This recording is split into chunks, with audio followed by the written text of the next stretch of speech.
Hello, beautiful souls. Welcome to the Sacred Heart Awakenings Facebook Live video. I am so excited to be here again to be sharing another weekly love wisdom topic for the week. They are divinely and intuitively guided on different messages to share on a weekly basis. And I welcome all those who are live as well as those on replay land. So, hello everyone. And just want to share about this week's topic. I have been reflecting a lot on the differences between unhealthy and healthy relationships when it comes to romantic relationships, the being in love and so forth. And it just made me wonder how we, as growing up, there really is no institution or place or way of knowing the method to learn how to love in a proper way. And most of our lessons or the way we see how love is really comes with our own upbringing. Seeing the romantic relationship with our parents or the guardians or whoever raises us in that moment, it does impact our lives in so many ways. And so we energetically absorb and observe how they are with each other in so many ways. And so we grow up seeing it that way, and it just forms in certain patterns. Now, it's also true, for like our parents and or guardians with their parents, how they grew up with their parents and so forth, and the list goes on, and then it just becomes into an ancestral pattern. Does anybody in the group ever feel about wonder or reflect on how love has impacted your life growing up and how you saw it in relationships and so forth? I would love to hear your feedback. Of course, all comments and questions are welcome in the comments section below. So just as an introduction, I am Monica Bermudez, and I am an intuitive self-love energy healer, spiritual counselor, and teacher. And I love to share these weekly love wisdom messages as little love tips and support for awareness and acknowledgement on your path of many changes going on in the earth right now. We're in October, 2020, and we're the starting points of this great ascension that we're going through at a very collective level as well as individual level. There's so many things happening that are coming up, and astrologically speaking, the planets are also in certain alignment to support this ascension as well. Especially in this month of October, there's 2 full moons and plus the new moon that's coming up, and we're about to enter into Mercury retrograde, and Mercury is all about communication. And so at times, there may be confusion in communicating with each other as well. So that's why it's very important to do the best you can when communicating to others. And so yes, this also impacts relationships as well, whether it be relationship in a love life or relationship with friends or family. So it's best to just really reevaluate a message before speaking with others. And of course, we're in the Mars retrograde, so you create this whole thing with the Mercury retrograde communication, and you have Mars with passion and whatever else may come up, that sometimes little triggers of conflict may occur. So little misunderstandings and conflicts, not a good combination, but do the best you can as we navigate through these energies. And tomorrow, which is day of 1010, is a portal of energy. And personally, I've been feeling a lot of sleep disruption. I don't know if many of you have felt certain sleep cycle changes going on with you. These past 2 days, I've been having waking up in the middle of the night, having a hard time going back to sleep. I was just curious to know how everybody's doing with all the energy and the fluctuation and the changes coming our way. Please share your comments. So, speaking of the differences of healthy and unhealthy relationships, for one, my personal experience, I had the waking up moment after my divorce where I realized, oh my God, I've been in unhealthy relationships my whole life. And it was such a wake up call for me that it just made me reevaluate everything inside of me and start to really look at what I needed to do to align what was going on energetically through karma and ancestors, and start to really dig in the layers, even as challenging as it was to do that. But it takes so much courage and awareness and acknowledgement to really take that step forward. So just want to acknowledge for those who are going through a situation that it takes so much courage to be able to admit to, something of a red flag or what's going on with your relationship. So I just wanted to share that, and I'll share a little more as I try to describe the differences between the unhealthy and the healthy relationships when it comes to romantic relationships. For example, in an unhealthy relationship, there is, for example, the intensity of loving another person. So if someone is like really intensely holding on to you with so much love to the point that it just doesn't give you enough space to think for yourself. In other words, extreme love where it just becomes almost just possessive. That's an unhealthy way of being in a love. And so the second one is isolation, where you feel like you're spending more time with your partner to the point that, there's friends, there's family who just keep, inviting you or come over, and then slowly but surely you somehow start to isolate yourself from them because your partner is probably wanting more attention and time with them. And everything that I'm describing here is pretty much what I went through myself in an unhealthy relationship. So it's just a major wake up call for me that it made me realize why I was, attracting such relationships in my life. And I imagine for many of you, you've had some form of unhealthy relationship in the past or even now in this moment that you may be going through something. And believe me, I get you if you're going through that. The third example of being in an unhealthy relationship is when the other is extremely jealous of, almost to the point that they're mistrusting and being possessive as well. Like if you're talking to someone else and they become extremely jealous. Of course, there's some form of jealousy when it comes to certain romantic relationships, but when it's an extreme to the point that it becomes hurtful, then that's definitely an unhealthy relationship and it's not associated with love.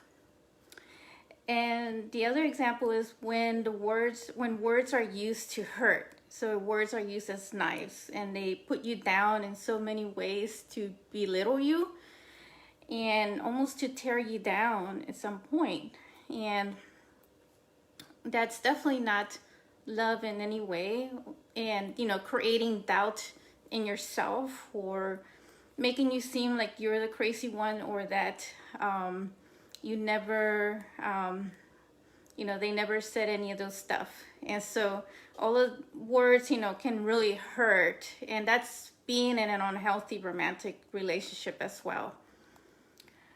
So the other one is extreme change in attitude.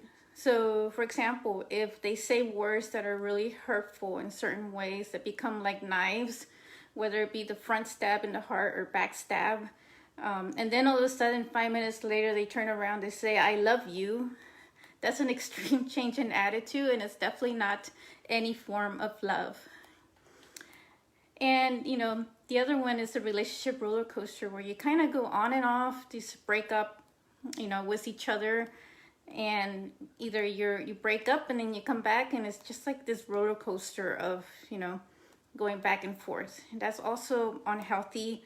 It creates so many unhealthy in your physical body as well.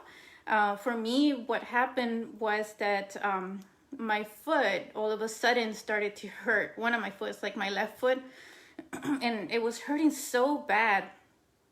This is, when I started to realize at the point of the end of my divorce, the end of my relationship, that was dying, but I was in a way just so much in denial and trying to ignore the red flags of this unhealthy relationship of, what I just described, that my foot just started to hurt so much. And I even went to an acupuncture to have it checked, and usually the acupuncture has worked for me in the past, as I've had some other sickness when I was little, and it worked miracles. So I knew that using it would help my foot.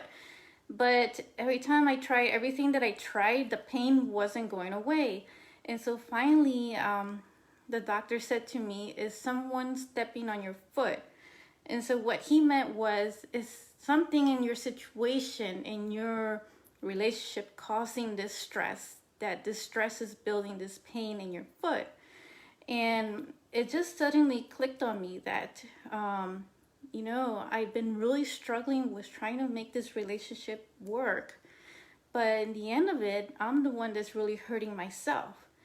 And so when I went through the divorce, when I finally decided that, we were going to go with the process of divorce, without any thought of it, I realized much later that the pain in my foot just went away.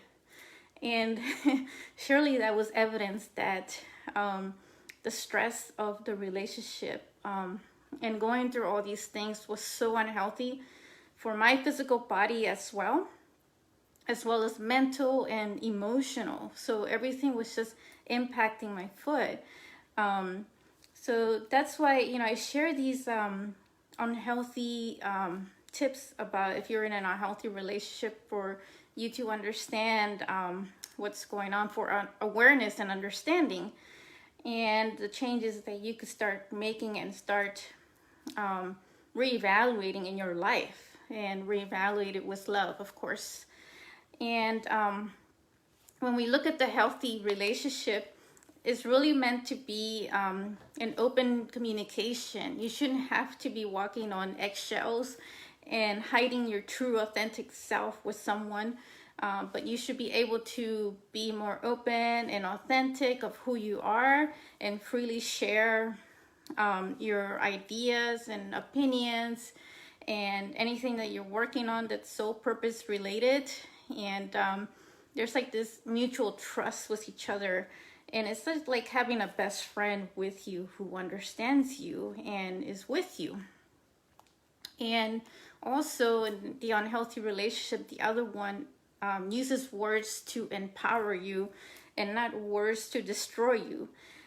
So that's being in a healthy relationship. So I wanted to distinguish the differences between the two, of what love really is, and so many aspects when it comes to romantic relationship. So I would love to hear from you in the comment section if any of this resonates with you, or if you've experienced it in the past, or maybe experiencing it now, and how, all of these situations, how it was for you growing up with the whole concept of love with your parents, or the ones who raised you, your guardians. I'd love to hear your feedback on that. And but looking for in the situation of these external romantic relationships, of the unhealthy and the healthy relationships, you can also look at it and reflect it back to your soul. So look at your soul as your own mirror, and now ask your question of how your relationship is with yourself. Like, how do you treat yourself? Is it unhealthy or is it healthy? So in other words, do you find yourself putting yourself down and your own image, or we're criticizing of how you look and how you're supposed to look. Or and then, the healthy being, just fully accepting yourself as who you are in so many ways. So everything in a relationship, it all just, it's a reflection as well. It's a mirror, but it helps us to learn of ourselves and the things that we need to work in ourselves, and building a stronger foundation of love inside of us to as a starting point, because we carry the fountain of love, which is infinite source that comes from God. And so the minute that we tap into this source and we really fall in love, it's like falling in love with the God of your heart. And it just opens up this avenue, this channel of so much love, wisdom, and wisdom of the heart. And to the point that it also uplifts your energy so much, which is the key and the way of us to go in this whole process of the ascension. And the heart is a balancing state of keeping us balanced from dark and light. And so it's a very important place to start looking at, asking ourselves all of these questions as a self-analysis, and to start becoming aware of, your situation. If you're going through certain heart pain or some form of emotional pain with your heart, and your heart tells you the truth. The heart has a mini brain, just like the brain itself. It has certain neurons, and that's what scientists are finding and discovering about the heart. And there's still so much study to it that I feel that it has a very strong magnetic pulse of energy, that the minute that you tap into your own inner self-love of falling in love and the love infinite source, it just radiates out of you so naturally and purely that others would just feel it and just be attracted to it magnetically, and bringing you more alignment with your own source. And of course, that comes also with discernment.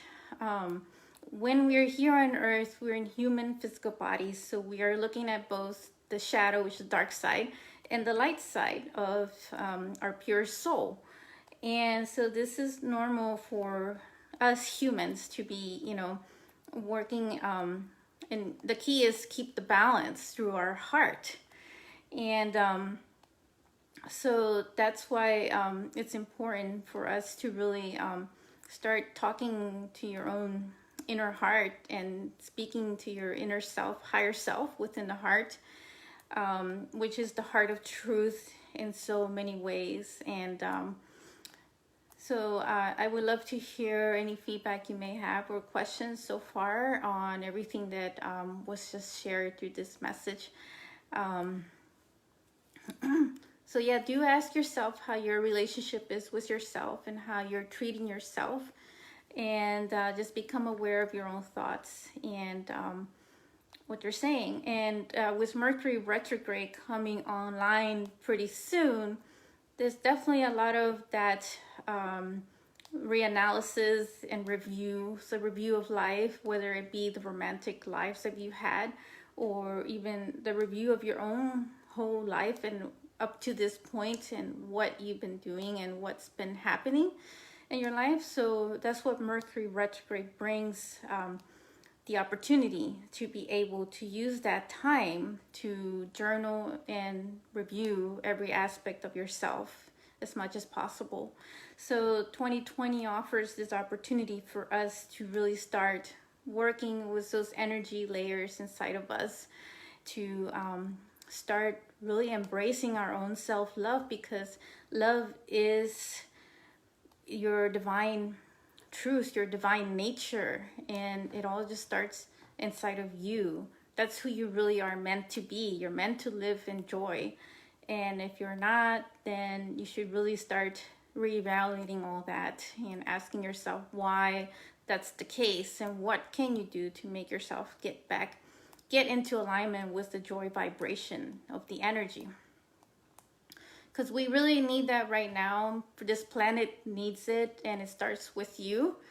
And if we can all just come together and bring that forward, it would help the collective to also help with the whole ascension process, not just for you, but also for the collective of humanity and the whole waking up process that is happening. So we build, ourselves this way by asking these questions and doing the journaling and the work. And there are many layers to the heart as far as energetically speaking, that, one layer gets peeled away, but then another layer comes up. And so it just takes so much inner work that needs to happen. It's challenging, but that's part of why, and that's the reason why we're here. It's for us to learn, and it's to learn from each other and to learn from ourselves as well, and just do the best we can here on earth to be in this higher vibration of love, because it is our time to live that way. And so I just hope that all of this resonates with you in some way or supports you. So look forward to hearing from you. I just want to say also that I do these weekly Facebook Live videos every Friday evening. But I also do organize and post them on my YouTube channel to, and title them and stuff to reach a different audience. So if you're watching this, for those who are watching on the replay land, if you're watching from YouTube, please subscribe to my YouTube channel. I do plan to post other videos as well related to relationship, love, wisdom, and how, based on my personal experience, but also intuitively guided with divine messages, as well as we are navigating through these energies. So please share my videos, or feel free also to invite your family and friends over to the Sacred Heart Awakenings Facebook group. And we grow the community of love as well by doing that and supporting each other in so many ways through love. I really look forward to my next Love Wisdom video. So I will say bye for now, and much love to each of you. Take care.